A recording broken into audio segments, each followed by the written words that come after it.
Hi hello ಎಲ್ರಿಗೂ ನಮಸ್ಕಾರ. Welcome back to my channel. ಇವತ್ತಿನ ರೆಸಿಪಿ ಆಗಲೇ ನೀವು ತಮ್ಮನೇಲಲ್ಲಿ ನೋಡಿರ್ತೀರ, ಬೇಕ್ರಿ ಸ್ಟೈಲ್ ಕೋಡ್ಬಳೆ. ಬನ್ನಿ ಹೇಗೆ ಮಾಡೋದು ಅಂತ ತೋರಿಸ್ಕೊಡ್ತೀನಿ. ಅದಕ್ಕೆ ಬೇಕಾಗಿರೋದು ಕಾಯಿಸಿರೋ ಎಣ್ಣೆ, 1 ಬೌಲ್ ಅಕ್ಕಿ ಹಸಿಟ್ಟು, ಅರ್ಧ ಬೌಲ್ ಮೈದಾ ಹಸಿಟ್ಟು, 1/4 ಕಪ್ಪಷ್ಟು ರವೆ, ಓವಿನ ಕಾಳು 2 ಸ್ಪೂನು, ಮತ್ತು ಅಚ್ಕಾರದ ಪುಡಿ, ರುಚಿಗೆ ತಕ್ಕಷ್ಟು ಉಪ್ಪು. ನೋಡಿ, ಈ ಥರ ಎಲ್ಲನೂ ಫಸ್ಟು ಮಿಕ್ಸ್ ಮಾಡ್ಕೊಳ್ಳೋಣ. ಅಕ್ಕಿ ಹಸಿಟ್ಟು, ಮೈದಾ ಹಸಿಟ್ಟು, ರವೆ ಮತ್ತು ಎಲ್ಲ ಹಾಕ್ಕೊಂಡು ಮಿಕ್ಸ್ ಮಾಡ್ಕೊಳ್ಳಿ.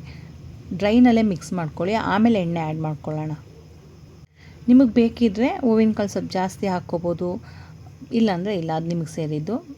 ಅದು ಖಾರ ಎಷ್ಟು ಬೇಕೋ ಅಷ್ಟು ಹಾಕ್ಕೊಳ್ಳಿ. ರುಚಿಗೆ ತಕ್ಕಷ್ಟು ಉಪ್ಪು. ಮತ್ತು ಇದೇನಂದರೆ ನಿಮಗೆ ಮಾಮೂಲಿ ಕೋಡ್ಬಳೆಗಿನ ಸ್ವಲ್ಪ ಟೇಸ್ಟ್ ಚೆನ್ನಾಗಿ ಬರುತ್ತೆ ಮತ್ತು ಬೇಗ ಆಗುತ್ತೆ. ಎಲ್ಲ ಮನೇಲಿರೋ ಐಟಮೇ ಬೇಗ ಆಗುತ್ತೆ. ಈಗ ಬಿಸಿ ಬಿಸಿ ಎಣ್ಣೆ ಹಾಕ್ಕೊತಾ ಇದ್ದೀನಿ. ಎಣ್ಣೆ ಬಿಸಿ ಇರುತ್ತಲ್ಲ, ಅದಕ್ಕೆ ಸ್ಪೂನಲ್ಲಿ ಫಸ್ಟು ಮಿಕ್ಸ್ ಮಾಡ್ಕೊಳ್ಳೋಣ. ಅದು ಸ್ವಲ್ಪ ಮಿಕ್ಸ್ ಆಗಿ ತಣ್ಣಗಾದಮೇಲೆ ಬೇಕಾದ್ರೆ ಕೈಯಲ್ಲಿ ಕಲಿಸ್ಕೋಬೋದು.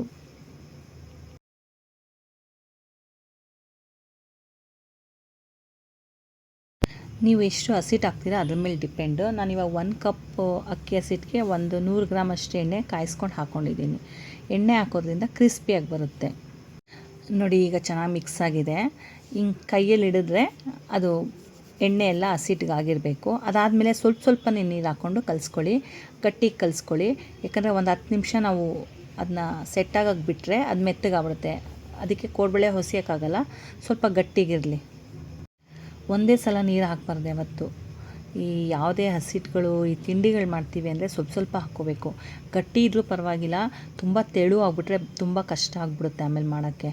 ಚೆನ್ನಾಗಿ ನಾದ್ಕೊಂಡು ಕಲಸಿಡಿ ಗಟ್ಟಿಗೆ. ನೋಡಿ, ಇವಾಗ ನಾನು ಚೆನ್ನಾಗಿ ನಾದಿದ್ದೀನಿ. ಈಗ ಇದನ್ನು ತೋರಿಸ್ತೀನಿ. ಅದಕ್ಕೆ ಇರಬೇಕು ಹಸಿಟ್ಟು. ಇಷ್ಟಾದಮೇಲೆ ಮುಚ್ಚಿಟ್ಬಿಡಿ 10 ಮಿನಿಟ್ಸ್. ಈ ಚಿಕ್ಕ ಕೋಡ್ಬಳೆ ಮಾಡೋದು ತುಂಬ ಈಸಿ. ಚೆನ್ನಾಗೇ ಹೊಸ್ಕೊಂಡು, ನಿಮಗೆ ದಪ್ಪ ಬೇಕಾ ತೆಳು ಬೇಕಾ ನೋಡ್ಕೊಳ್ಳಿ. ಒಂದು ಮೀಡಿಯಮ್ಮಾಗಿ ಇರಬೇಕು, ಅದು ದಪ್ಪಕ್ಕೆ ಇರಬೇಕು, ತುಂಬ ತೆಳು ಆಗಬಾರ್ದು. ಈ ಥರ ಫಿಂಗರಿಗೆ ರೌಂಡ್ ಮಾಡಿ ಹಾಕ್ಕೊಂಡ್ರೆ ಆಯಿತು, ಬೇಗ ಆಗುತ್ತೆ ಕೋಡ್ಬಳೆ. ಮತ್ತು ನೀವೆಲ್ಲರೂ ಟ್ರಾವೆಲ್ ಮಾಡೋವಾಗ ಮತ್ತು ಸ್ನ್ಯಾಕ್ಸ್ ಥರ ಅದಕ್ಕೆಲ್ಲ ಇದನ್ನ ಮಾಡಿಟ್ಕೊಂಡ್ರೆ ಚೆನ್ನಾಗಿರುತ್ತೆ. ಹೊರಗಡೆಯಿಂದ ತಂದು ತಿನ್ನೋ ಬದಲು ಮನೇಲೇ ಮಾಡ್ಕೋಬೋದು. ಕೋಡ್ಬಳೆ ಹೊಸಿಯೋಕ್ಕೆ ಶುರು ಮಾಡೋವಾಗ ಎಣ್ಣೆ ಕಾಯಕ್ಕೆ ಇಟ್ಬಿಡಿ. ಒಂದು ಸ್ವಲ್ಪ ಸಿಮ್ಮಲ್ಲಿ ಇಟ್ಬಿಟ್ಟು ಕಾಯಕ್ಕೆ ಇಟ್ಬಿಟ್ರೆ ನೀವು ಒಂದು ಒಬ್ಬೆಗೆ ಎಷ್ಟು ಬೇಕಾಗುತ್ತೋ ಅಷ್ಟು ಮಾಡಿಕೊಂಡು ಹಾಗೆ ಬೇಯಕ್ಕೆ ಹಾಕ್ಬೋದು. ಆವಾಗ ನಿಮ್ಗೆ ಈಸಿ ಆಗುತ್ತೆ. ನೋಡಿ, ನಾನು ಇಷ್ಟು ಮಾಡಿಕೊಂಡು ಇವಾಗ ಅದನ್ನ ಡೀಪ್ ಫ್ರೈ ಮಾಡೋಕ್ಕೆ ತೊಗೊಂಡೋಗ್ತಾ ಇದ್ದೀನಿ. ಚೆನ್ನಾಗಿ ಎಣ್ಣೆ ಕಾಯಿಸ್ಬಿಟ್ಟು ಸ್ಟವ್ ಸ್ವಲ್ಪ ಸಣ್ಣದಲ್ಲೇ ಫ್ರೈ ಮಾಡ್ಕೊಳ್ಳಿ. ತುಂಬ ಟೈಮ್ ಏನು ಹಿಡಿಯಲ್ಲ. ಸೊ ಸಣ್ಣ ಉರಿಲೇ ಬೇಯಿಸ್ಕೊಂಡ್ರೆ ಒಳ್ಳೆಯದು.